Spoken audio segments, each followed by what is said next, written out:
Welcome to Talmudic Treasures. Today we're learning Yevamot page 103, which discusses the story in the book of Judges, where we find the evil general Sisera, who was engaged in battle against the Jewish people. He was weary from battle, and he went to the tent of Yael. And over here, the Talmud tells us that Yael had a very interesting plot in order to be able to kill this very powerful man. In order for him to be able to be vulnerable, she made advances toward him, and they actually had relations with one another, as the Talmud here says, 7 times. And her intentions were in order for him to become extremely exhausted, to the point that he ended up going to sleep. And as it's brought down in Shoftim and Judges, she took a tent peg and killed him. And because of that, she was one of the great heroes in the battle.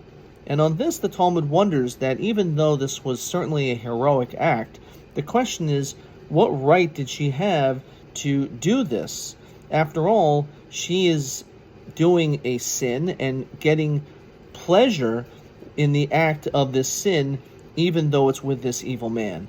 And on this, the Talmud tells us something quite fascinating. It says that Kol Tovasin Shel Rashayim, any literally good act that a wicked individual does, even though it seemingly is something which is nice and good, even then, Rahi Eitzel Tzadikim, it's considered to be evil or bad in the eyes of the righteous. When a wicked person does something, it doesn't make a difference even if it looks on the surface as good or beneficial or pleasurable.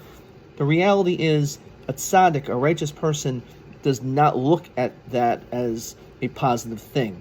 In fact, as the commentators explain, Yael considered this evil man Sisera repulsive and absolutely disgusting, to the point that it's certain that she did not derive any pleasure from this action being together with Sisera. And therefore, this is the reason why certainly her intentions were 100% for the sake of heaven, and that she derived no benefit from it either. And this comes to show us that someone who is righteous really does not want to have any direct connection with someone who is evil. First of all, because by having this connection with them, it could certainly have its own negative effects on you. And therefore, it's important to always distance ourselves from such individuals. But also, it's understood that someone who is a rasha, wicked, means that they're selfish.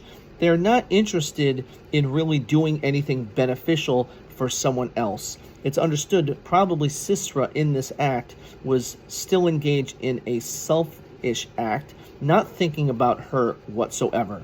And therefore, certainly, there would be no reason for her to derive any pleasure from being with such a repulsive and disgusting individual such as Sisera. And therefore, because of that, what she did was considered to be not only acceptable, but also something which was considered to be quite heroic.